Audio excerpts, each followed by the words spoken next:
ঈমান নবায়ন শিরোনামের উপরে আজকের জুমার খুতবা পরিসমাপ্তি করার চেষ্টা করব ইনশাআল্লাহ। আলাইহি তাওয়াক্কালতু ওয়া ইলাইহি উনীব। সম্মানিত উপস্থিতি, আমাদের প্রথম পরিচয়, আমরা মানুষ। আল্লাহ তাআলা আমাদেরকে জ্ঞান, বুদ্ধি, বিবেক, চিন্তার স্বাধীনতা দিয়েই আশরাফুল মাখলুকাত রূপে সৃষ্টি করেছেন। আমাদের দ্বিতীয় পরিচয়, আমরা মুসলমান। পৃথিবীতে অসংখ্য ধর্ম আছে, হিন্দু, খ্রিস্টান, ইহুদি, বৌদ্ধ, জৈন, জরতুষ্ঠ সহ অসংখ্য ধর্ম পৃথিবীতে আল্লাহ তাআলা সৃষ্টি করেছেন। তার মধ্যে শুধুমাত্র একটি ধর্মকেই, একটি দিনকেই আল্লাহ তাআলা গ্রহণ করেছেন। আল্লাহ তাআলা বলেন, ইন্নাদ দীনা ইনদাল্লাহিল ইসলাম। আল্লাহর নিকটে মনোনীত, গ্রহণযোগ্য একমাত্র দিন হলো ইসলাম। একটা জিনিস খেয়াল রাখতে হবে, ইসলাম কিন্তু সর্বশ্রেষ্ঠ দিন নয়। একটু মাথাটা পরিষ্কার করে ফেলেন, ইসলাম কিন্তু সর্বশ্রেষ্ঠ দিন নয়। ইসলাম একমাত্র গ্রহণযোগ্য দিন। যদি আপনি সর্বশ্রেষ্ঠ দিন বলেন, সবচেয়ে ভালো দিন ধর্ম, তার মানে তার চেয়ে একটু কম লেভেলের ধর্ম পৃথিবীতে আছে আল্লাহর কাছে, কিন্তু এটা সঠিক নয়। সঠিক হলো একমাত্র, কেবলমাত্র, শুধুমাত্র একটি ধর্ম গ্রহণযোগ্য, সেটা হলো ইসলাম। আর সেই ইসলামের অনুসারীরাই মুসলিম বা মুসলমান নামে পরিচিত। এটা আমাদের গর্বের বিষয়, আমাদের গৌরবের বিষয় যে আমরা মুসলিম। আল্লাহ তাআলা আমাদেরকে মুসলিম ঘরে জন্মগ্রহণ করেছেন। আমরা আমাদের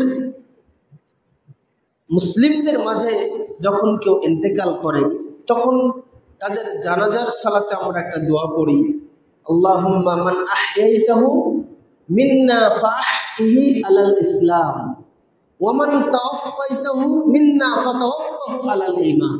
আল্লাহ, পৃথিবীতে আমাকে যতদিন বাঁচিয়ে রাখবেন, ইসলামের উপরে বাঁচিয়ে রাখবেন। আবার আমরা যখন মারা যাব, তখন ঈমানের হালাতে আমাদের মৃত্যু যাব। সুবহানাল্লাহ। ইসলামের উপরে টিকে থাকাটা সবচেয়ে বড় সফলতা।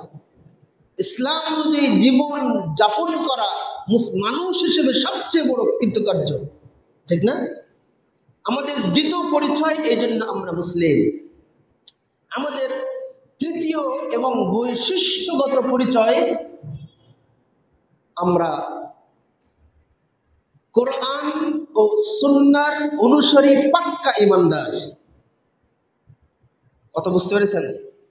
মুসলমানদের মধ্যে অনেক মানুষ আছে যারা দুনিয়াদার, যারা নামাজ পড়ে না, রোজা রাখে না, যারা ইসলাম মেনে চলে না, সুদ খায়, ঘুষ খায়, বিপর্যয় চলাফেরা করে। আলহামদুলিল্লাহ, আল্লাহ তাআলা আমাদেরকে কোরআন ও সহিহ সুন্নাহ অনুযায়ী মেনে চলে পাক্কা ঈমানদার হিসেবে আল্লাহ তাআলা আমাদেরকে কবুল করেছেন। আলহামদুলিল্লাহ।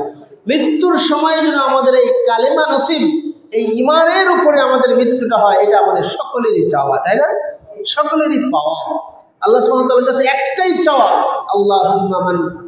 আল্লাহুম্মা মান আহইয়াইতাহু মিন্না ফাহইহি আলাল ইসলাম ওয়া মান তাওয়াফাইতাহু মিন্না ফাতাওয়াফাহু আলাল ঈমান। সুবহানাল্লাহ। আল্লাহ আমাদেরকে কবুল করুন।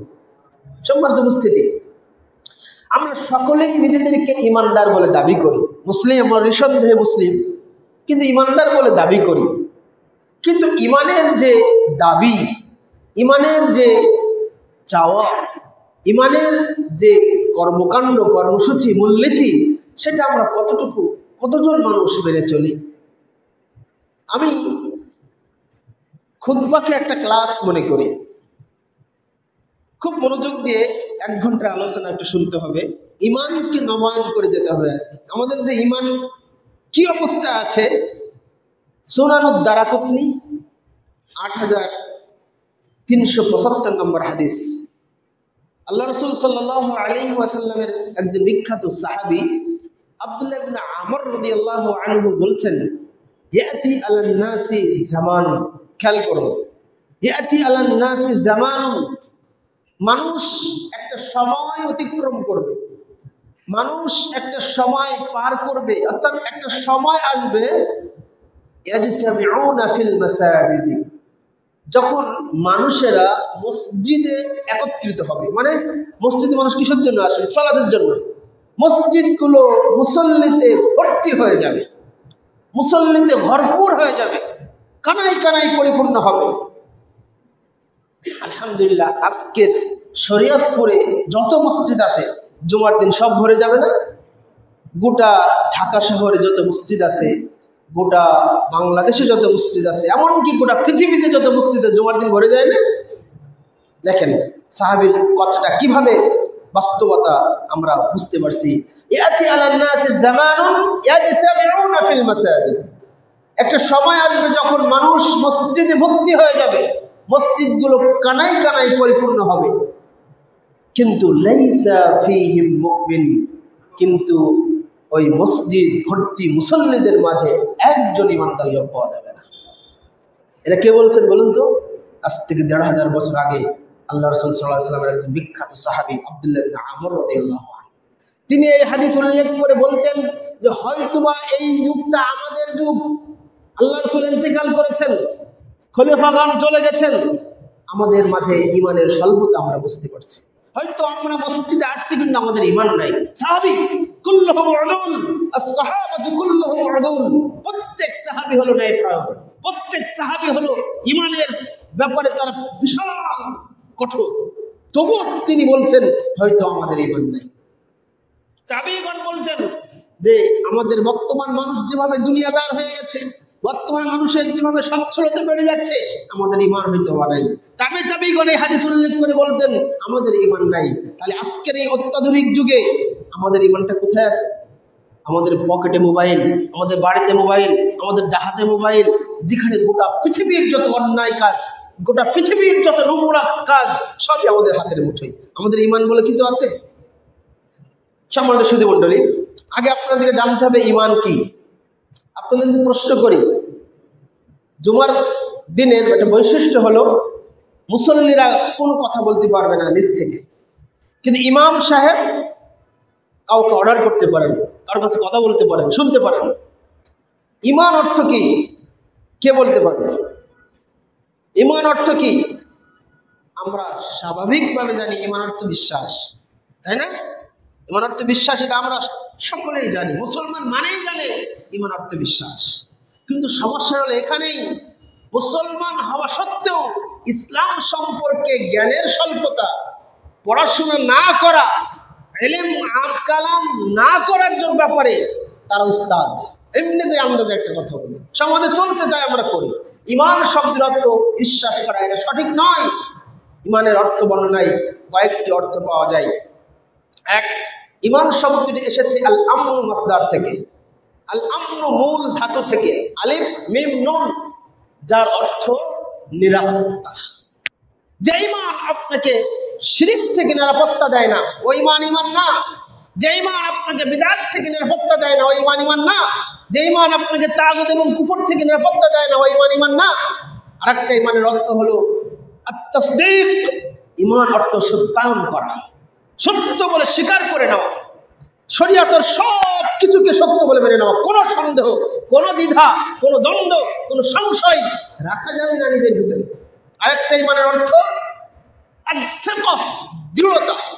ঈমানের ব্যাপারে, শরীয়তের ব্যাপারে, ইসলামের ব্যাপারে আপনাকে দৃঢ়তা অবলম্বন করতে হবে। যে কাজ আমি করবো সেটা ছাড়বো না কখনো, দৃঢ় থাকতে হবে।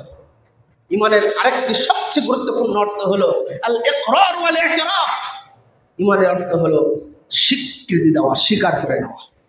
শাইখুল ইসলাম ইমাম ইবনে তাইমিয়া রাহিমাহুল্লাহ, যাকে হানাফি, শাফি, মালিকি, হাম্বলি যত দল এবং উপদল আছে প্রত্যেকেই কাছে একজন মুজাদ্দিদ শাইখুল ইসলাম নামে পরিচিত, ইসলামের শায়খ, ইসলামের জ্ঞানী পণ্ডিত নামে পরিচিত আল্লামা আহমদ ইবনে তাইমিয়া রাহিমাহুল্লাহ, তিনি বলেছেন ঈমানের সবচেয়ে গ্রহণযোগ্য অর্থ হলো আল ইকরার ওয়াল ইতিরাফ, স্বীকার করে নেওয়া। বলুন তো কি? অস্বীকার করা, তাই না? অস্বীকার করা, কোনো কিছুকে অস্বীকার যে করে, আল্লাহ এবং আল্লাহ রাসূলকে যে অস্বীকার করে, সে তো কাফের। কাফেরের এই কুফরের বিপরীত হলো, কাফেরের এই বিপরীত হলো ইমানদার, তাই না? তাহলে কাফের অর্থ যদি অস্বীকার করা হয়, তাহলে ইমান অর্থ স্বীকার করা।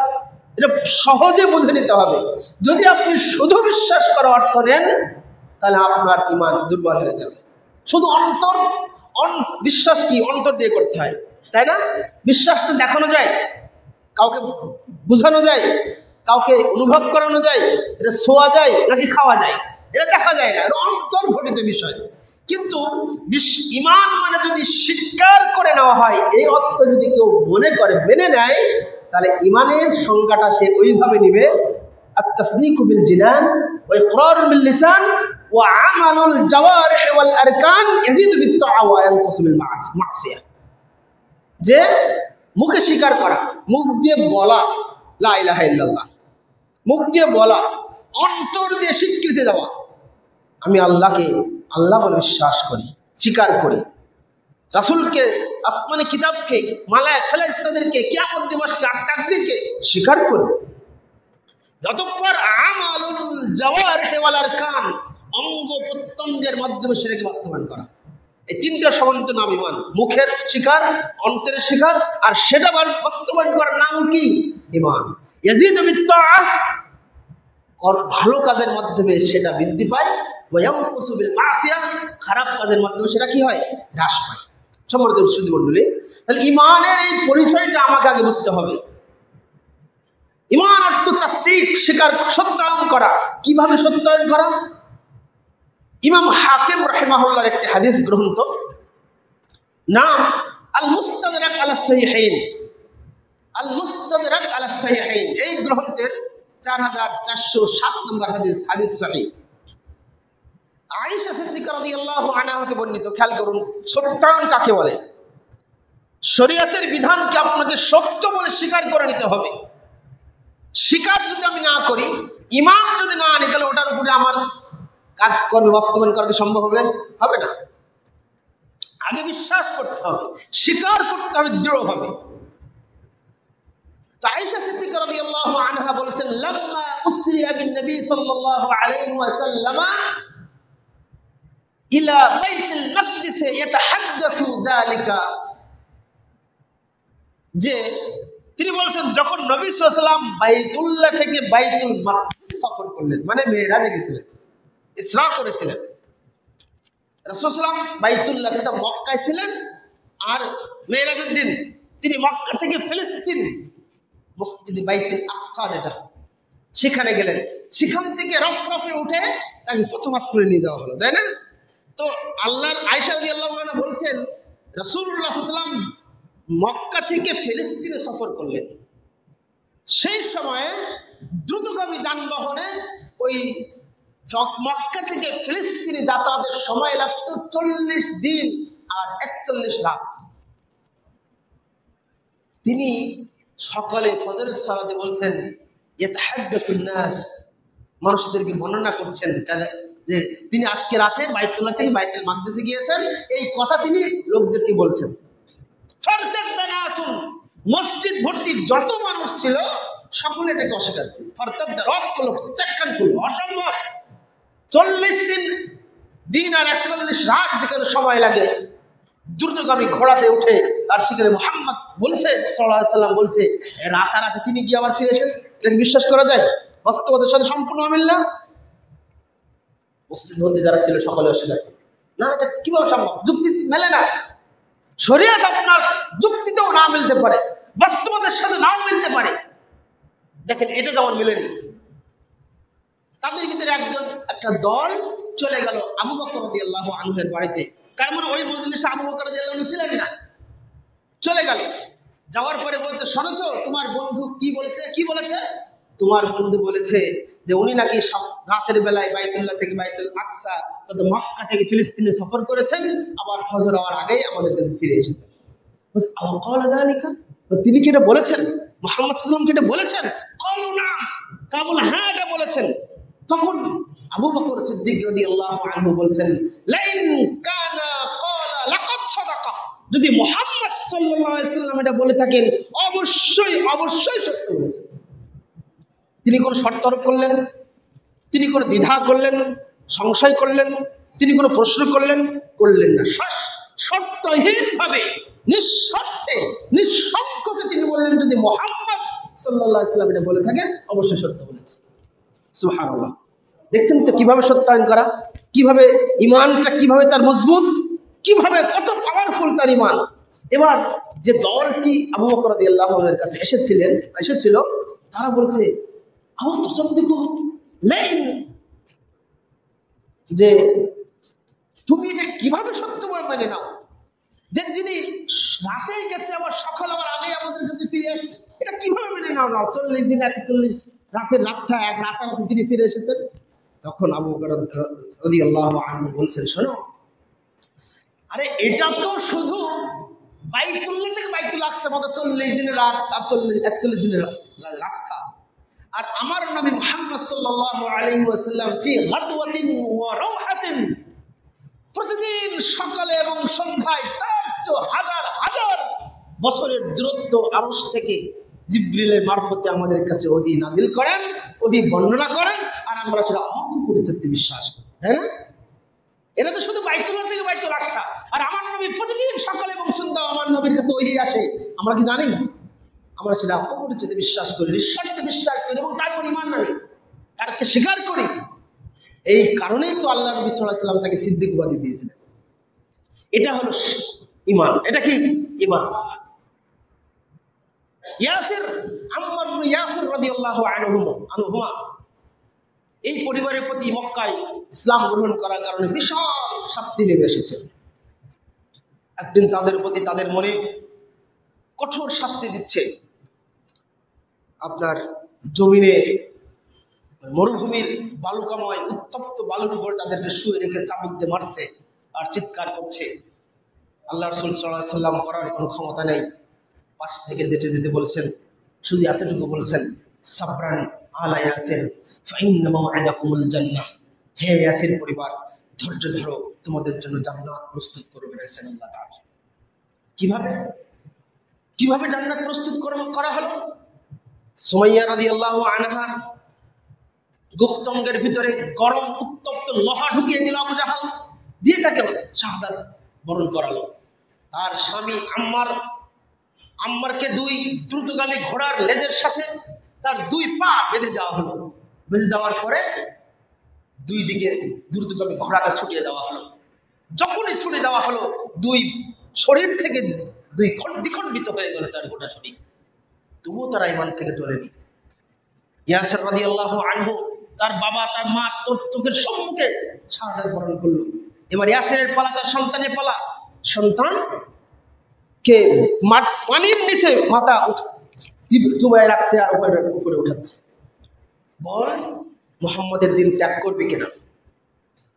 নাছর বান্দা শেষে গিয়ে বলছে, আমার বাবা শেষ হয়ে গেল, আমার মা শেষ হয়ে গেল, আমার তো বুকের মনের ভিতরে ইসলামকে পরিপূর্ণরূপে জায়গা করে দিয়েছি, কিন্তু এই অবস্থায় কি করব? শুধুমাত্র জীবন বাঁচানোর তাগিদে বলছে, আচ্ছা ঠিক আছে, আমি মেনে নিলাম তোমাদের কথা। ছেড়ে দিল, দৌড়ে চলে গেছে রাসূলের কাছে। ইয়া রাসূলুল্লাহ, আমি এই কাজ করে ফেলেছি। তোর অন্তরে কি ছিল? তো অন্তর তো, আমি ইসলামের ব্যাপারে আমার অন্তর প্রশান্তিতে ছিল। বলছে, তাহলে তোমার কোনো সমস্যা নেই, আল্লাহ তাআলা তোমাকে ক্ষমা করবে। এটা হলো ঈমানের দৃঢ়তা। বিলাল রাদিয়াল্লাহু আনহুর ঘটনা আমরা জানি না? আহমদ ইবনে হাম্বলের ঘটনা আমরা জানি না? আহমদ ইবনে হাম্বল রাহিমাহুল্লাহ যখন তিনি ইমাম ছিলেন, জীবিত ছিলেন, তখন মুতাজিলাদের আকীদা বেড়ে গেছিল। মুতাজিলাদের একটা জঘন্য আকীদা হলো, কোরআন আল্লাহর কালাম নয়, কোরআন আল্লাহর বক্তব্য, আল্লাহর কথা নয়, বক্তব্য বাণী নয়। কোরআন কুন ফায়াকুন, যেমন গোটা পৃথিবীর সকলকে বলেছেন কুন হও, ফায়াকুন হয়ে গেছে। ঠিক কোরআনও নাকি ওরকম, হে কোরআন কুন ফায়াকুন হয়ে গেছে। এটা ভুল আকীদা। আহলুস সুন্নাহ ওয়াল জামাআতের দৃষ্টিতে এটা ভুল আকীদা, এটা মিথ্যা আকীদা, এটা মুতাজিলাদের একটা যুক্তি নির্ভর আকীদা। সকল উলামায়ে কেরাম একমত, মুতাজিলাদের আকীদা সঠিক গ্রহণ করা হবে। রাষ্ট্রীয়ভাবে ঘোষণা করা হলো। তখন সেই সময়কার প্রেসিডেন্ট ছিল মুতাওয়াক্কিল। তার কাছে বলা হলো যে এমন একজন ব্যক্তি আছে যিনি ফতোয়া না দেওয়া পর্যন্ত এলাকার মানুষ কেউ মেনে নেবে না। কে আছে? আহমদ ইবনে হাম্বল। দেখে নিয়ে আসো তাকে। ডেকে আনা হলো, সভাসদ বর্গের মন্ত্রী পরিষদের সম্মুখে থেকে বলা হলো, তুমি বলো যে কোরআন আল্লাহর কালাম নয়, কোরআন আল্লাহর সৃষ্ট একটি গ্রন্থ। তিনি বলছেন কিভাবে সম্ভব? আল্লাহ তাআলা কোরআনে অসংখ্যবার বলেছেন, কমপক্ষে 6 বার বলেছেন হাযা কালামুল্লাহ, কোরআন আল্লাহর কালাম, আল্লাহর বক্তব্য, আল্লাহর বাণী। আমি আহমদ ইবনে হাম্বল তার বান্দা হয়ে কিভাবে বলবো এটা আল্লাহর কালাম নয়, এটা আল্লাহর সৃষ্টি গ্রন্থ? অসম্ভব। পাশ থেকে একজন গোলাম, একজন দাস হুজুর, একজন পেট পূজারী আলেম, একজন ওই নবাব, ওই প্রেসিডেন্টের দরবারি আলেম, সে কানে কানে গিয়ে বলছে, আহমদ, আপনি যদি বলতে লজ্জাবোধ করেন আমার কানে কানে বলেন, তাহলে আমি বাচ্চাকে সুপারিশ করব, আপনাকে শাস্তির মুখ থেকে মওকুফ করবে। তখন সেদিন সেই আহলুস সুন্নাহ ওয়াল জামাতের সিংহ পুরুষ বীর সাফা সালার আহমদ ইবনে হাম্বল দায়িত্বহীন কণ্ঠে সিংহের মতো গর্জন করে বলে উঠেছিলেন, শোনো হে আলেম, আজকে তুমি যদি আমার কাছে বলো যে কোরআন আল্লাহর কালাম, আল্লাহর সৃষ্ট কোনো কিতাব নয়, এটা আল্লাহর কালাম, তুমি বাচ্চার কাছে সুপারিশ করবে, আমি স্বয়ং আল্লাহ তাআলার কাছে তোমার ব্যাপারে সুপারিশ করব। আল্লাহ এই ব্যক্তি তোমাকে, তোমার কালামকে বলেছিল, তোমার কোরআনকে বলেছিল আল্লাহর কালাম, সৃষ্ট গ্রন্থ নয়, আমি আল্লাহর কাছে সুপারিশ করব। সুবহানাল্লাহ। এই কথা বলার পরে বাচ্চা ওই 300-350 সবার বার্গের মধ্যে তিনি তাকে চাবুক দিয়ে মেরে রক্তাক্ত করেছিলেন। তাকে আটকে রাখা হলো জেলখানায়। জেলখানায় আটক রাখার পরে প্রতিদিন সকালে 3টা, প্রতিদিন সন্ধ্যায় 3টা করে তাকে চাবুক মারা হতো, তাকে খাবার দেওয়া বন্ধ করা হলো, তাকে যাবতীয় বইপত্র দেওয়া বন্ধ করা হলো। তবুও কি তিনি সঠিক আকীদা থেকে ফিরে এসেছিলেন, ঈমান থেকে ফিরে এসেছিলেন? এটা হলো ঈমান। এটা কি ঈমান? সম্মানিত সুধী মণ্ডলী, এই ঈমান আমাদের কোথায়? আল্লাহ রাব্বুল আলামিন বলেছেন সূরা মাইদা 5 নম্বর আয়াত, ওয়া মান ইয়াকফুর বিল ঈমানি ফাকাদ হাবিতা আমালুহু ওয়া হুয়া ফিল আখিরাতি মিনাল খাসিরিন। ওয়া মান ইয়াকফুর বিল ঈমান, যে ব্যক্তি তার ঈমানের সাথে অস্বীকার করলো, ঈমানকে অস্বীকার করলো, তার ঈমানের সাথে বিশ্বাসঘাতকতা করলো, ঈমানের যে দাবি, ঈমানের যে চাওয়া, ঈমানের যে আকাঙ্ক্ষা, সেটা যে পূরণ করলো না, ঈমানের সাথে বিশ্বাসঘাতকতা করলো, ঈমানের সাথে কুফরি করলো, ফাকাদ হাবিতা আমালুহু, তার নামাজ, রোজা, হজ, যাকাত, কোরআন তেলাওয়াত, দান, সাদাকা, উমরা, নফল দান, ফরজ দান, সবকিছু আল্লাহ তাআলা বরবাদ করে দিবেন। ফাকাদ হাবিতা আমালুহু, তার সকল আমলকে আল্লাহ নষ্ট করে দিবেন। আর কিয়ামতের দিন সে ক্ষতিগ্রস্তদের অন্তর্ভুক্ত হয়ে যাবে। তাহলে কারো ঈমান যদি ত্রুটিপূর্ণ হয়ে যায়, ঈমান যদি মজবুত না থাকে, তাহলে তার আমল আল্লাহ নষ্ট করে দিবে, সে কিয়ামতের দিন ক্ষতিগ্রস্তদের অন্তর্ভুক্ত হবে। কিভাবে আমল আমাদের দুর্বল হয়ে যাচ্ছে, ঈমান দুর্বল হয়ে যাচ্ছে? দেখেন, আমি আপনাদেরকে একটা হাদিস শোনাই। সহিহ বুখারী 5463 নম্বর হাদিস, পিছ হতে পারে একটা দুটো। আল্লাহ নবী সাল্লাল্লাহু আলাইহি ওয়াসাল্লাম বলেছেন, লা ইয়াসনি যানি হিনা ইয়াসনি ওয়া হুয়া মুমিন। কোন মানুষ মুমিন থাকা অবস্থায় জিনায় লিপ্ত হতে পারে না। খেয়াল করুন, কোন মানুষের মাঝে ঈমান থাকা অবস্থায় সে জিনায় লিপ্ত হতে পারে না। তার মানে ও যখন জেনা করছে, যে মুহূর্তে ও জেনায় লিপ্ত, ওই অবস্থায় তার মধ্যে ঈমান নাই। যদি ঈমান থাকতো কখনো জেনা করতে পারত না। 5000 বছর আগের বনী ইসরাইলের ঘটনায় চলে যান। ওই 3 জন ব্যক্তি অন্ধকার কূপে ঝড়ের কবলে পড়ে আটকা পড়েছিল না? তার ভিতরে একজন যুবক বলেছিল, 3 জন মনে মনে বললো যে কোনো উপায় নেই, আল্লাহ ছাড়া আমাদের মুক্তির কোনো সম্ভাবনা নাই, অতএব তোমরা সবার তোমাদের নিজেদের ভালো কাজগুলো আল্লাহর কাছে উপস্থাপন করো। তার ভিতরে একটা যুবক ছেলে বলছে, ইয়া রব, হে আমার আল্লাহ, আমি আমার এক চাচাতো বোনকে খুব বেশি ভালোবাসতাম, আমি খুব তাকে চাইতাম। একদিন তাকে প্রস্তাব দিলাম, আমি তোমার সাথে শারীরিক সম্পর্ক করতে চাই, তোমাকে খুব ভালোবাসি, ভালোবাসার পরিণয় আমি তোমার সাথে করতে চাই। তখন ওই মেয়েটি বলেছিল, আচ্ছা ঠিক আছে, তুমি আমাকে যদি 1 লক্ষ স্বর্ণ মুদ্রা এনে দিতে পারো, তাহলে আমি তোমার প্রস্তাবে রাজি। ওই মহিলাও একজন দিনদার মহিলা, সে মনে করেছিল সে তো আমার ভাই, তাকে, সে গরিব মানুষ, 1 লক্ষ স্বর্ণ মুদ্রার শর্ত যদি আমি তাকে দেই, তাহলে সে কখনোই 1 লক্ষ স্বর্ণ মুদ্রাও এনে দিতে পারবে না, আর তার আশাও পূরণ হবে না। কিন্তু দেখা গেল ওই মহিলা, ওই যুবক ছেলে অনেক হাড় ভাঙা পরিশ্রম করে 1 লক্ষ স্বর্ণ মুদ্রা সংগ্রহ করলো, করে মেয়েকে দিল, এই নাও তোমার টাকা। অন্ধকার ঘরে, আবদ্ধ ঘরে যখন একটা ছেলে একটা মেয়ে উলঙ্গ অবস্থায় হয়ে 4 জন একত্রিত হয়ে গেল, তখন ওই মেয়ে ছেলেকে লক্ষ্য করে বলছে, ইয়া আব্দাল্লাহ ইত্তাকিল্লাহ, হে আল্লাহর বান্দা, তুমি আল্লাহকে ভয় করো। তখন ওই ছেলেটি বলছে, ইয়া রব, হে আল্লাহ, সেদিন যদি ওই অবস্থায় তোমার প্রতি ঈমান আমার না থাকতো, তোমার প্রতি ভয় যদি আমার না থাকতো, কখনোই আমি ওখান থেকে বেরিয়ে আসতাম না। কিন্তু শুধু তোমার ভয়ে, তোমার উপর ঈমান রাখার ভয়ের কারণে আমি ওখান থেকে ফিরে এসেছিলাম। এই অবস্থায় যদি তোমার ভয় এটা করে থাকি, আল্লাহ পাথর সরিয়ে দাও। সরে যায়নি পাথর? সরে গেছে। এটা হলো ঈমান। ঈমান আমাদের কোথায়? ওই যুবকটির ওই অবস্থায় ঈমান ছিল, যার কারণে ওই জিনা লিপ্ত হয়নি। এই জন্য আল্লাহ নবী বলছেন, আয-যানি হিনা ইয়াজনি ওয়া হুয়া মুমিন, যখন জিনাকার জিনা করে ওই অবস্থায় তার ঈমান থাকে না। তারপরে যে ব্যক্তি আশ-শারিবু হিনা ইয়াশরাবু ওয়া হুয়া মুমিন, যে ব্যক্তি মদ খায়, সেই মদ খাওয়া অবস্থায় তার মধ্যে ঈমান থাকে না। খেয়াল করুন,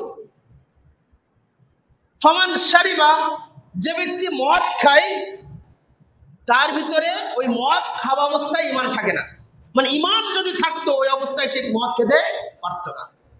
এখন মদ কাকে বলে? আমরা মনে করি একটা লিকুইড, একটা বোতলে যে মদ পাওয়া যায় এটা মদ, তাই না? কিন্তু মদের সঙ্গে আমরা কারোর কথা বিশ্বাস, আমরা রাসূলের কথা বিশ্বাস করি না। এর রাসূল সাল্লাল্লাহু আলাইহি ওয়াসাল্লামের কোনো কথা মিথ্যা আছে, সন্দেহ আছে, দ্বিধা আছে, দ্বন্দ্ব আছে? নাই, তার কথা পরিপূর্ণরূপে সত্য। তিনি বলছেন, মুসলিম, সহিহ মুসলিম 2003 নম্বর হাদিস, রাসূলুল্লাহ সাল্লাল্লাহু আলাইহি ওয়াসাল্লাম বলছেন, কুল্লু খামরিন কুল্লু মুসকিরিন খামর, প্রত্যেক নেশা জাতীয় দ্রব্যই হলো মদ। তাহলে মদের সংজ্ঞা কি? যা খেলে নেশা হয় সেটাই মদ। সেটা পানি হতে পারে, সেটা এমনি পদার্থ হতে পারে, গাছ হতে পারে, কোনো পাতা হতে পারে, যে কোনো জিনিস খেলেই নেশা হয় ওটাই মদ। আর কুল্লু খামরিন হারাম, আর প্রত্যেক মদই হলো হারাম। আবু দাউদের 3557 নম্বর হাদিস, রাসূলুল্লাহ সাল্লাল্লাহু আলাইহি ওয়াসাল্লাম বলছেন যে মা আসকারা কাসীরুহু ফাকালিলুহু হারাম, যা বেশি খেলে মানুষের মাদকতা আনয়ন করে তার সামান্য পরিমাণ খাওয়াটাও হারাম। যা বেশি খেলে মানুষের মাদকতা আনয়ন করে, নেশা করে, তার সামান্য পরিমাণ খাওয়াটাও হারাম। এখন যদি এই দুটো সংজ্ঞা আপনারা বুঝে থাকেন, তাহলে বিড়ি, সিগারেট, গুল, জর্দা, আলাপাতা, হেরোইন যা আছে, বাবা, ইয়াবা, পেন্সিল নামে যা আছে, মাদক দ্রব্য নামে আজকের দুনিয়া যা আছে, কিয়ামত পর্যন্ত যা নতুন নতুন আবিষ্কার হবে, সবই কি এই মাদকের মধ্যে পড়বে না? পড়বে কিনা? পড়বে। রাসূলুল্লাহ সাল্লাল্লাহু আলাইহি ওয়াসাল্লাম বলেন 5375 নম্বর হাদিস, মুসনাদ আহমদ, যে সালাসাতুন ক্বাদ হারামাল্লাহু আলাইহিমুল জান্নাহ, 3 শ্রেণীর ব্যক্তির উপরে আল্লাহ জান্নাতকে হারাম করে দিবেন। 1, মুদমিনুল খামার, নেশা জাতীয় দ্রব্য পানকারী। যে ব্যক্তি নেশা জাতীয় দ্রব্য পান করবে ওই ব্যক্তির প্রতি আল্লাহ জান্নাতকে হারাম করে দিবেন। 2, ওয়াল আক, সন্তান সন্ততি, যে বাবা আর মায়ের উপরে আবদ্ধ, সেই সন্তান সন্ততির উপরে জান্নাত হারাম। 3, আদ-দায়ুস আল্লাযী ইউকিররু ফি আহলিহিল খাবাস, ওই দায়ুস, ওই পুরুষ যে তার পরিবারের বেহাপনা, অশ্লীলতা বৃদ্ধি করছে কিন্তু কোনো প্রতিরোধ করছে না। এই 3 শ্রেণীর ব্যক্তির প্রতি জান্নাত হারাম। সুনান দারাকুতনি 4375 নম্বর 63 নম্বর হাদিস, আব্দুল্লাহ ইবনে আব্বাস রাদিয়াল্লাহু আনহুমা হতে বর্ণিত, তিনি বলেন, সামি'তু রাসূলুল্লাহ সাল্লাল্লাহু আলাইহি ওয়াসাল্লাম ইয়াকুল, আমি রাসূলুল্লাহ সাল্লাল্লাহু আলাইহি ওয়াসাল্লামকে বলতে শুনেছি, আল খামরু উম্মুল ফাওয়াহিশ, মদ হলো সকল পাপের জননী। নেশা জাতীয় দ্রব্য হলো সকল পাপের মা। মা মানে যে সন্তান জন্ম দেয়, যে সন্তান জন্ম দেয়। আর মদ হলো সকল পাপের মা, মানে যে মদ খায়, যে বিড়ি, সিগারেট, গোল, জর্দা, আলাপাতা, হেরোইন, বাবা, ইয়াবা, পেন্সিল খায়, সে অন্যান্য পাপ সৃষ্টি করে, সে অন্যান্য পাপের কারখানা, সে অন্যান্য পাপের ফ্যাক্টরি ঘরে খুলে রেখেছে। জর্দা খাওয়া, গুল খাওয়া যারা খায় তারা অন্যান্য পাপ সৃষ্টি করে। ও আকবারুল কাবায়েরে, এবং এটা সবচেয়ে বড় বড় কাবিরা গুনাহের অন্যতম কাবিরা গুনাহ। কাবিরা গুনাহ কি? আল্লাহর সাথে শিরিক করা কাবিরা গুনাহ, পিতা মাতার আবদ্ধ হওয়া কাবিরা গুনাহ, সুদ খাওয়া কাবিরা গুনাহ, সালাত পরিত্যাগ করা কাবিরা গুনাহ, মিথ্যা সাক্ষ্য দেওয়া কাবিরা গুনাহ, অপরাধে হত্যা করা কাবিরা গুনাহ, এরকম অসংখ্য কাবিরা গুনাহ আছে। এইরকম কাবিরা গুনাহের অন্যতম কাবিরা গুনাহ হলো বিড়ি, সিগারেট, গুল, জর্দা, আলবাদা, হিরোইন, বাবা, ইয়াবা, ফেন্সিল নামে যা কিছু আছে তাই খাওয়া। আর এই বড় কাবিরা গুনাহ তওবা না করলে ক্ষমা হয়? ক্ষমা হয় না। তারপরের বাক্য আরো জটিল এবং আরো ভয়াবহ।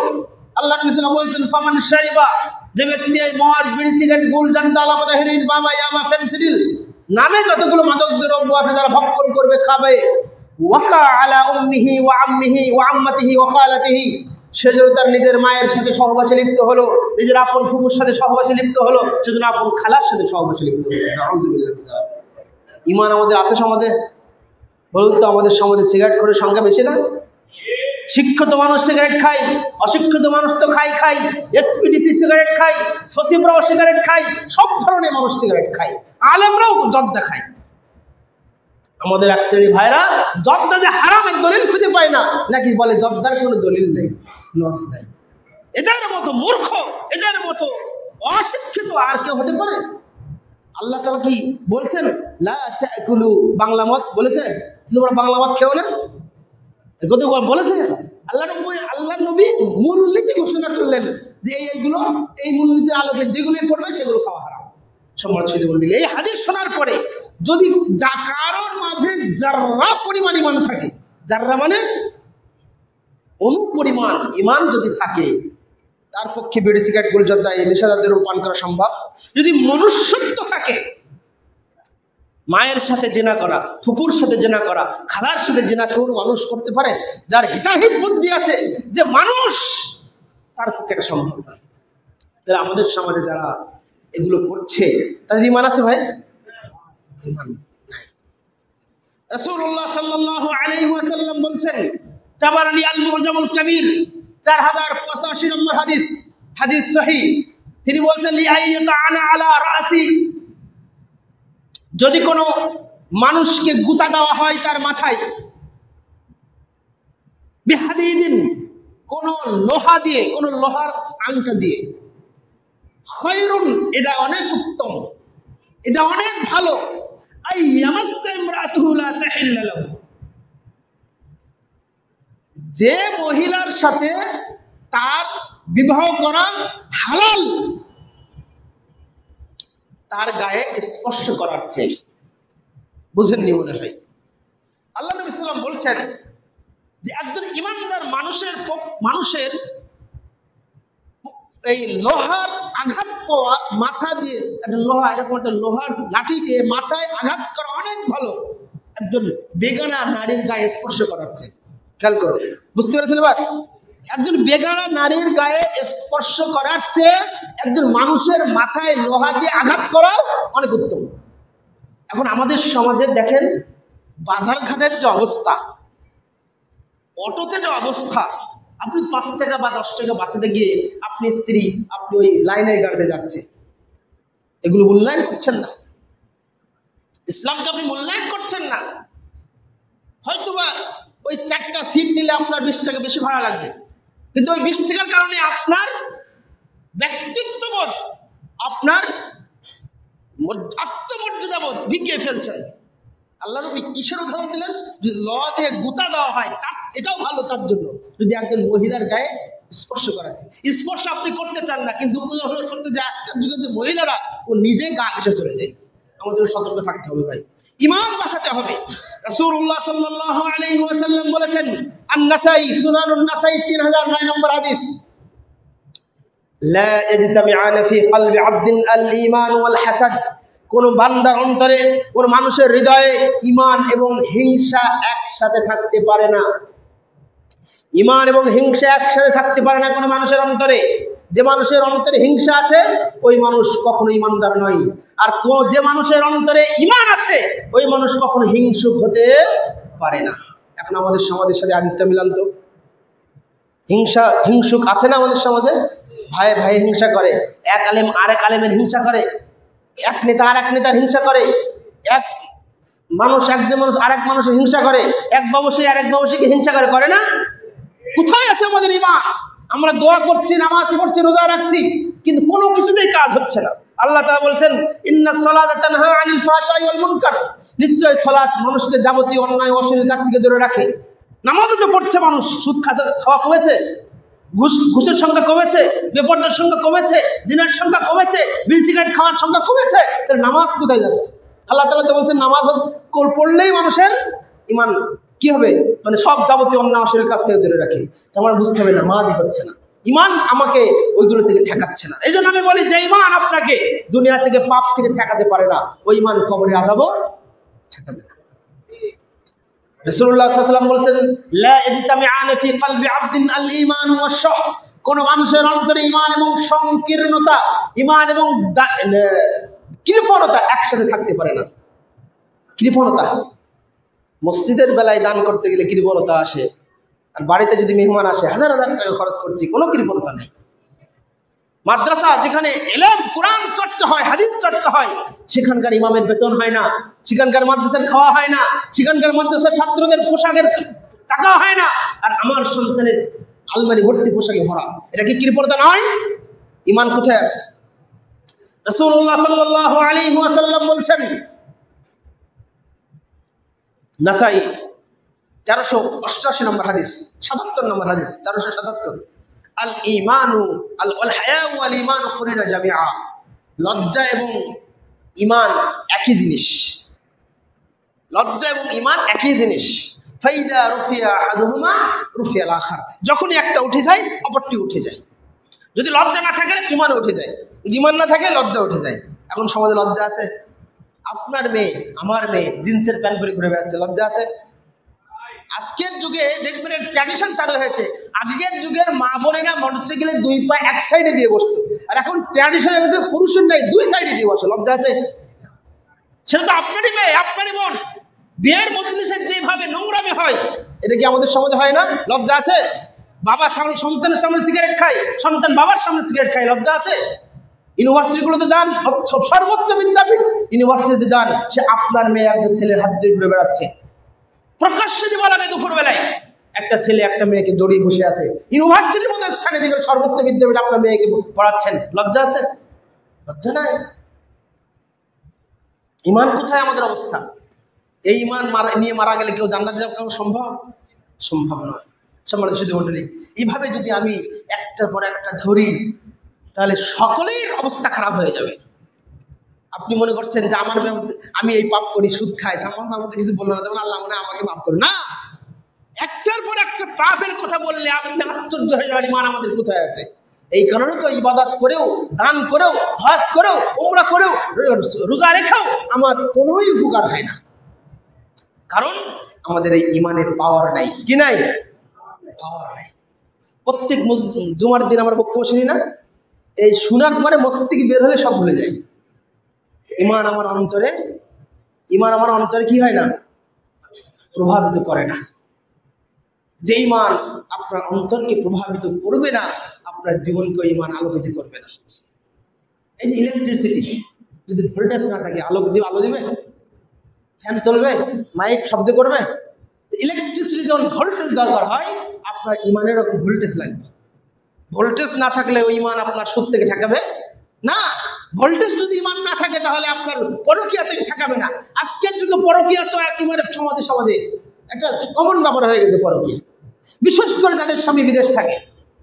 এই জন্য আল্লাহ নবী সাল্লাল্লাহু আলাইহি ওয়াসাল্লাম স্পেশাল ভাবে বলেছেন, যাদের স্বামী অনুপস্থিত, বাইরে থাকে, বাড়িতে থাকে না, তাদের বাড়ির আশেপাশে তুমি চলে এলো। আল্লাহ নবীর স্পষ্ট হাদিস। আমাদের সমাজে পরকীয়া এখন ঘরে ঘরে। দুটো সন্তান রেখে চলে যাচ্ছে বাড়িতে, দুটো সন্তান আছে, ও অফিসের আরেকজন কর্মকর্তার সাথে পালিয়ে চলে গেছে, দীর্ঘদিন শারীরিক সম্পর্ক, দুটো সন্তানকে পালিয়ে চলে গেছে। এটা হচ্ছে ঘটনা, অসংখ্য ঘটনা ঘটছে। আমাদের সমাজ ব্যবস্থা একটা ধ্বংসের দ্বার প্রান্তে উপনীত হয়েছে। শিক্ষা অর্জন কি করবেন? শিক্ষা অর্জন করে কি করবেন যে শিক্ষার ভিতরে যদি দ্বীন না থাকে, ইসলাম না থাকে, ঈমান না থাকে, আকীদা না থাকে, মানহাজ না থাকে, ওই শিক্ষার খাড়া করেও মূল্য নেই।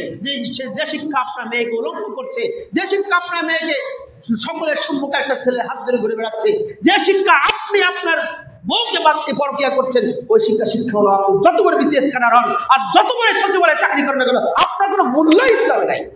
এটাই হলো ইসলাম। অতএব আপনাকে ইমানকে পাওয়ারফুল ইমান অর্জন করতে হবে। কিভাবে?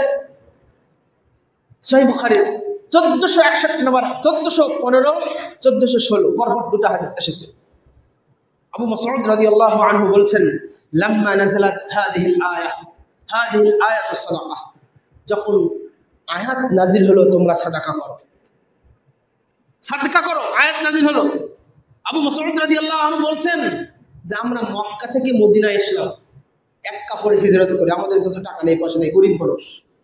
আল্লাহ তাআলা আয়াত নাজিল করলেন সাদকা করো। আল্লাহ তাআলা আয়াতকে তো মানতে হবে। কি করব? কুন্না নুহামিলু, তখন আমরা কাজ করা শুরু করলাম, ক্ষেত খামারে কাজ করতাম, কামলা দিতাম, রাতের অন্ধকারে মানুষের বাড়িতে বাড়িতে কাজ করতাম। কাজ করে যে টাকাটা হতো ওই টাকাটা কিছু অংশ রেখে দিতাম আর কিছু অংশ সাদাকা করতাম। দেখলেন ইমান কি জিনিস? বলা মাত্রই চম্বুকের মতো আকর্ষণ করেছে, বলা মাত্রই ধরেছে। যদি আকর্ষণ না থাকে চম্বুকে, ধরবে অন্যটা? বিকর্ষণ করবে? করবে না। ইমানের যদি পাওয়ার না থাকে তাহলে তো আলোকিত করবে না আপনার জীবনকে। ইমান যদি আলোকিত পাওয়ার না থাকে, হাদিস শুনে আপনার জীবনে ওটা প্রভাব বিস্তার করবে না। সহিহ বুখারীর 1461 নম্বর হাদিস, 1461।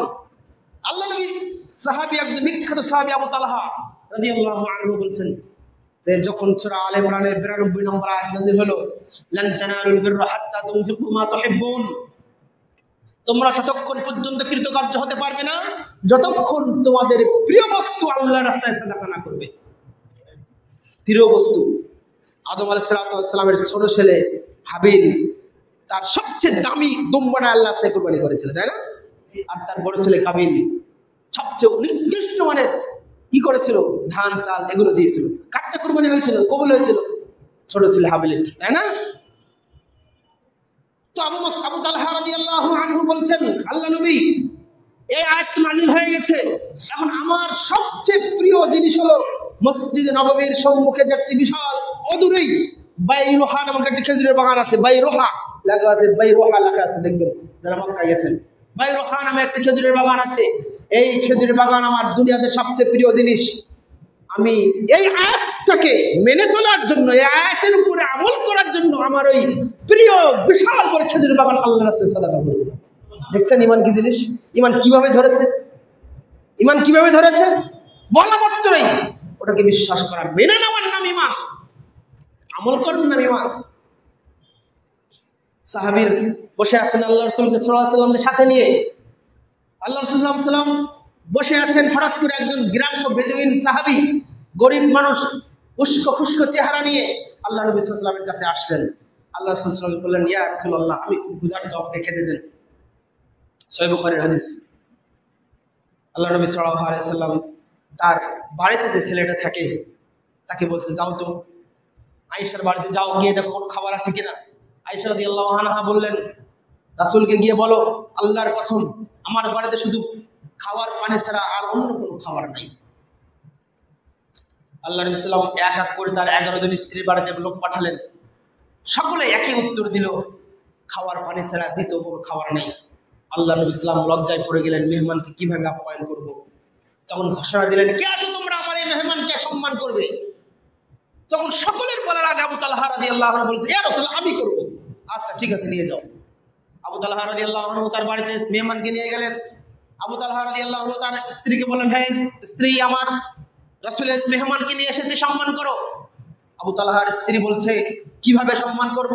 বাড়িতে তো অল্প একটু খাবার আছে, যা আমাদের সন্তানেরও হবে না, তাদের জন্য রেখে দিয়েছি। ঠিক আছে, সন্তানকে ঘুমিয়ে দাও আর ওই খাবারটা মেহমানের জন্য আপ্যায়ন করো। সন্তানকে কান্না করতে করতে করতে সন্তান মা সন্তানকে ঘুমিয়ে দিল। অতঃপর যখন মেহমানকে আপ্যায়ন করাবে তখন বাতি জ্বালাবে, বাতি জ্বালানোর পরে যখন খাওয়া শুরু হবে তখন তুমি আলোটা বন্ধ করে দিবে কৌশলে, যাতে এবং মুখ নাড়াবে যাতে বুঝতে পারে যে আমরাও খাচ্ছি। কথা মতো তার স্ত্রী তাই করলো। পরের দিন সকালে আল্লাহ নবী সাল্লাল্লাহু আলাইহি ওয়াসাল্লামের কাছে আবু তালহা রাদিয়াল্লাহু আনহু আসলেন। তাকে দেখে আল্লাহ নবী সাল্লাল্লাহু আলাইহি ওয়াসাল্লাম বললেন, হে আবু তালহা, তুমি কি কাজ করেছো কালকে? কি এমন কাজ করেছো যে আল্লাহ তাআলা আরশ আজিম থেকে তোমার ওই দৃষ্টি থেকে মুস্কি হেসে ফেলেছেন? সুবহানাল্লাহ। আশ্চর্য হয়ে গেছে, বান্দা আমাকে খুশি করার জন্য নিজে না খেয়ে, নিজের সন্তানকে না খাইয়ে আমার মেহমানকে আপ্যায়ন করেছে, সম্মানিত করেছে। এর চেয়ে আনন্দের খবর আল্লাহর কাছে কি হতে পারে বলুন তো? তার জন্য আল্লাহ তাআলা আয়াত নাযিল করলেন। ঈমান দেখছেন তো কি কিভাবে সম্মান করতে হয়, কিভাবে ইজ্জত দিতে হয়, আল্লাহ তাআলা কিভাবে তাকে ইজ্জত করলেন। সম্মানিত সুধী মণ্ডলী, সহিহ বুখারীর 340 নম্বর হাদিস, আবু তালহা রাদিয়াল্লাহু তাআলা আনহু-এর বাড়িতে বিয়ের অনুষ্ঠান, বিশাল আয়োজন, দেশের বাইরে থেকে দামি দামি মদ আনা হয়েছে।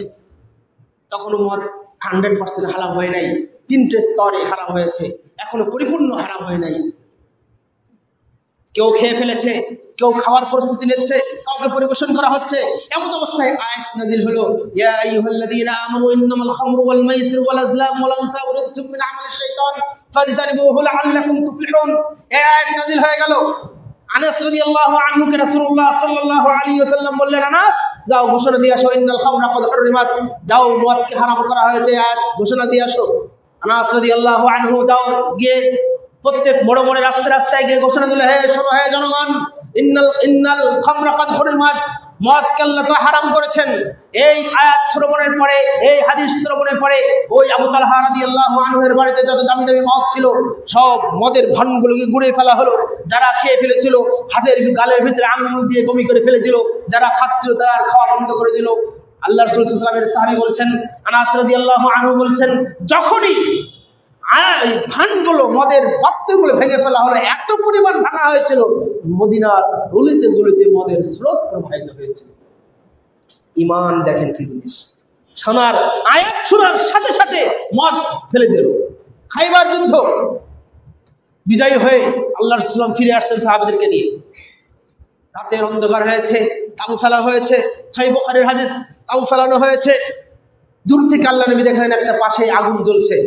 আল্লাহ নবী বলছেন, কি বাবা আগুন জ্বলছে কেন? বলছে, রান্না করছি। কি রান্না করছো? গোশত রান্না করছি। কিসের গোশত রান্না করছো? গৃহপালিত গাধার গোশত। গৃহপালিত গাধার গোশত রান্না করছি।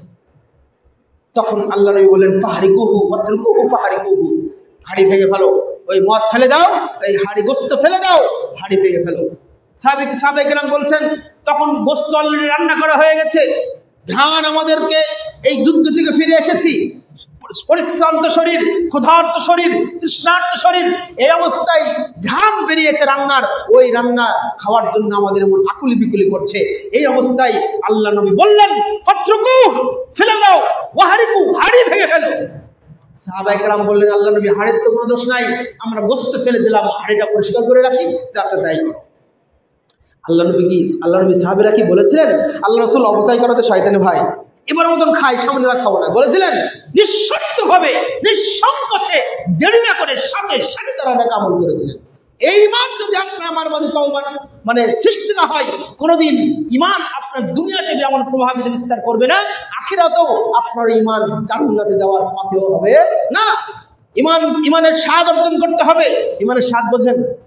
ঈমানের আবার স্বাদ পাওয়া যায় বিরিয়ানি, গোশত, তারপরে তেহেরি নেহেরি, এগুলো খেলে না স্বাদ পাওয়া যায়। ঈমানের স্বাদ আছে নাকি? আছে, আমাদের স্বাদ আছে। রাসূলুল্লাহ সাল্লাল্লাহু আলাইহি ওয়াসাল্লামের একটা হাদিস আমরা আপনাদেরকে বলি, সহিহ মুসলিম 27 নম্বর হাদিস। আল্লাহ রাসূল সাল্লাল্লাহু আলাইহি ওয়াসাল্লাম যাচ্ছেন যুদ্ধে 1500 সাহাবীদেরকে নিয়ে। যেতে যেতে এক জায়গায় তাবু ফেলেছে। এক সাহাবী এসে বলছেন, ইয়া রাসূলুল্লাহ সাল্লাল্লাহু আলাইহি ওয়াসাল্লাম, খাবার ফুরিয়ে গেছে, আমাদের কাছে যা যা খাবার ছিল সব ফুরিয়ে গেছে, এখন কি খাবারটা, এখন কি এটা উট জমা করে দিব? আল্লাহ নবী সাল্লাল্লাহু আলাইহি ওয়াসাল্লাম বললেন, উট তো জমা করতে হবে, কারণ মানুষ সৈনিকদের না খাওয়ালে তারা তো শক্তি পাবে না, শক্তি না পেলে তো যুদ্ধ করা যাবে না। তখন চট করে আল্লাহ রাসূল বললেন, ঠিক আছে, একটা জমা করে দাও। তখন পাশে থাকা উমর ইবনে খাত্তাব রাদিয়াল্লাহু আনহু বলছেন, আল্লাহ নবী সাল্লাল্লাহু আলাইহি ওয়াসাল্লাম, এটা ঠিক হয়নি, এটা হলো না। কেন? যদি আজকের একটা উট জমা করেন, 5 দিন হয়তো আমরা সর্বোচ্চ 1500 মানুষ খেতে পারবো, 5 দিন পরে তো আরো একটা উট জমা করার প্রয়োজনীয়তা দেখা দেবে। তো এইভাবে তো আমাদের বাহন সব শেষ হবে, আর আমরা বাহনের না থাকে আমরা যুদ্ধ করতে যাবো কেমন করে? তাও তো ঠিক বলেছ, কি করতে হবে? আল্লাহ নবী উমর রাদিয়াল্লাহু আনহু বললেন, আল্লাহ নবী আপনি ঘোষণা দেন, যার কাছে যতটুকু খাবার আছে ততটুকু খাবার যেন জমা দেয়, ওই জমা হওয়ার পরে আপনি সেখানে বারাকাতের দোয়া করে দেন, তাতে আল্লাহ বরকত দিবেন ইনশাআল্লাহ। আল্লাহ নবী তাই ঘোষণা করলেন। সবাই, কেউ 1 মুষ্টি জব, কেউ 1 মুষ্টি আটা, কেউ 3-4টা খেজুর, কেউ একটা রুটির 4টা ভাগ করে 3 দিন খেয়েছে, আর একটা দিন খাবে বলে আজকে রেখে দিয়েছে, ওটাও জমা দিয়েছে। কেউ একটা খেজুরের আঁটি জমা দিয়েছে।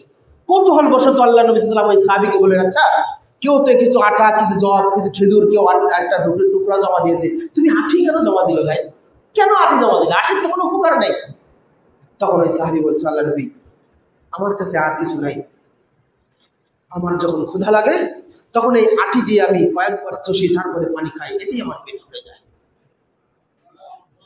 কিভাবে মূল্যায়ন করবেন আপনি বলুন তো? ওই আটিতে কি স্বাদ, মানে পেট ভরে? ওই আটিতে কি তার আত্মতৃপ্তির সাথে পেট ভরাতে পারে? ও কোন কিসে ওর পেট ভরেছে বলুন তো? ইমানের সাথে। ওনার চাহিদাই হলো আর একটু পরেই আমি যুদ্ধ করব, যুদ্ধ করে আমি যুদ্ধ করতে করতে আল্লাহর কালিমা প্রতিষ্ঠার জন্য যুদ্ধ করতে করতে আমি শাহাদাতের পেয়ালা পান করবো, দুনিয়ার কোনো খাবার আমার দরকার নেই, যতটুকু খাচ্ছি ওতে আমার পেট ভরে যায়। এটা হলো ইমানের স্বাদ।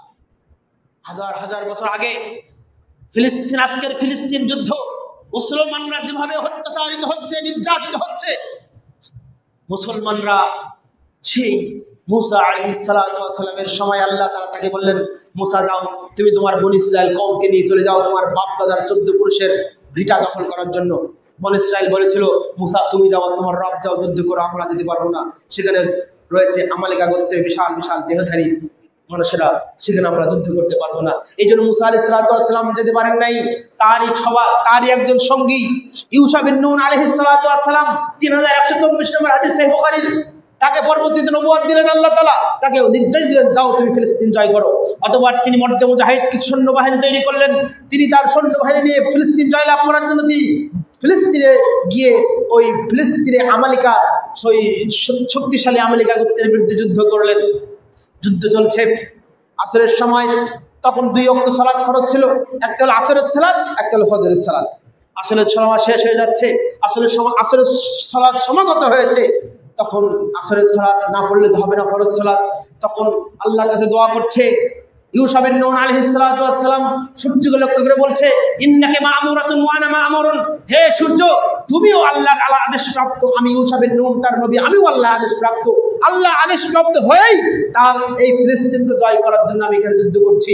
তারপরে বলছি, আল্লাহুম্মা আল্লাহুম্মা আহবিসহা হুবিসাত, হে আল্লাহ তুমি সূর্যের গতিপথকে তুমি থামিয়ে দাও।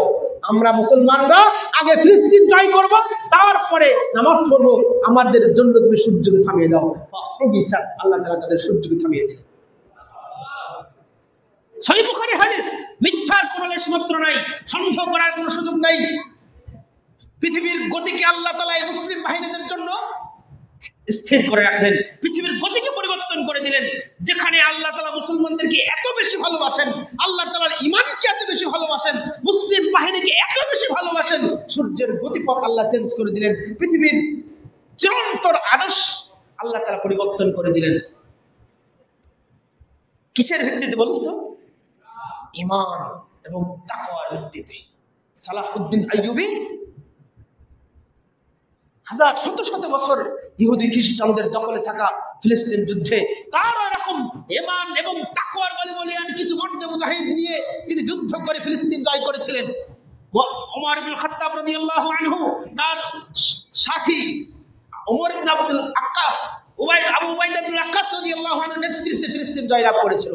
আজকের যুগে যদি ইউশা বিন নুন আলাইহিস সালাতু ওয়াস সালামের মধ্যে ঈমান এবং তাকওয়া, তারপরে সালাহউদ্দিন আইয়ুবীর মধ্যে ঈমান এবং তাকওয়া, উমর ইবনে খাত্তাবের মধ্যে ঈমান এবং তাকওয়া যদি আজকের মুসলমানরাও অর্জন করতে পারে, তাহলে ফিলিস্তিন আজও দখল করা সম্ভব মুসলমানের পক্ষে। মুসলমানরা মান খাওয়ার মৌলিক কারণ হলো তাদের ঈমান নাই, তাকওয়া নাই। যে ঈমান, যে তাকওয়া থাকার কারণ ছিল। আল্লাহর তাআলার কাছে আমরা দোয়া করব, আল্লাহ আমাদের সকলকে তাদের মতো ঈমানদারের খাতায় নাম লিখে দাও, আল্লাহুম্মা আমিন। তাদেরকে মতো ঈমান, পরিপূর্ণ ঈমানদার হওয়ার তৌফিক দান করো, আল্লাহুম্মা আমিন। তাদের মতো আমাদেরকে তাকওয়াশীল মুত্তাকি হওয়ার তৌফিক দান করো, আল্লাহুম্মা আমিন। আমরা সকলেই জানেন যে পরিশেষে সময় শেষ হয়ে গেছে। পরিশেষে আপনাদের কাছে আমি আকুল আবেদন করবো, আসুন যে আলোচনা করলাম প্রথমত আমাকে অথবা আমাদের সকলকে আমল করার তৌফিক দান করুন, আমিন। মৃত্যুর আগে পরিপূর্ণ ঈমানদার না হয়ে যেন আমার মৃত্যু না হয়, এই দোয়াটাও তো আমরা কাছে আল্লাহর কাছে করতে পারি। আসুন কোরআন সুন্নাহ অনুযায়ী নিজের সার্বিক জীবন গড়ে তুলি। কোরআন সুন্নাহ অনুযায়ী আমার পরিবার, আমার ব্যক্তি, আমার পরিবার, আমাদের সন্তান, আমাদের সন্ততি, আমাদের স্ত্রী, আমাদের বাবা মা, আমাদের আত্মীয়স্বজন সকলের কাছে দাওয়াত পৌঁছে দেই। আসুন আমরা কোরআন এবং সুন্নাহর আলোকে জীবনযাপন করি, ঈমানের বলে বলিয়ান হই, তাকওয়ার শক্তিতে আমরা শক্তি বৃদ্ধি করি। আল্লাহ তাআলা আমাদের সকলকে কবুল করুন, আল্লাহুম্মা আমিন। আকুলু কওলি হাযা আস্তাগফিরুল্লাহ লি